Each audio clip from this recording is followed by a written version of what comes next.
first thing to do is to cut your pattern out, and we use a one size per file system, so it's really easy for beginners. The first thing to do is to check that you've printed off correctly.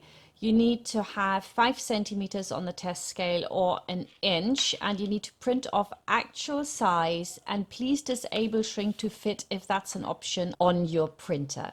The last page is always an assembly plan which shows you how to put things together, and we put as much as we can on one of the pages, but if it doesn't fit on, we have to divide the pattern piece into pieces, and we have attachment lines. All you need to do is put the pattern together.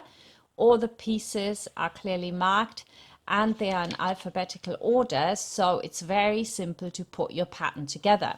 And here you can see I've put together my circle for the yoke, and then we've got the waistband for the back and the waistband for the front. On the front waistband you have a marking so that you can center your ties really evenly, because that is not always as easy as people might think.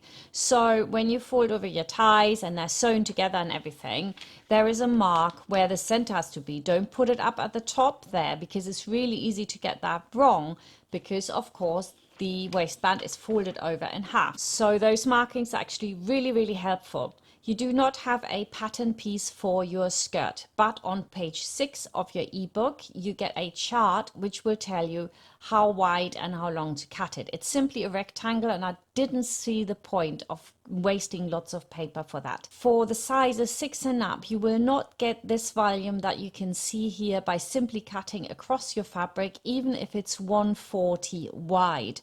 That will not happen. You have to cut your fabric instead along the selvage instead of straight across. So this, for example, is only 106 wide, so I had to in fact cut myself 4 panels, which is not ideal.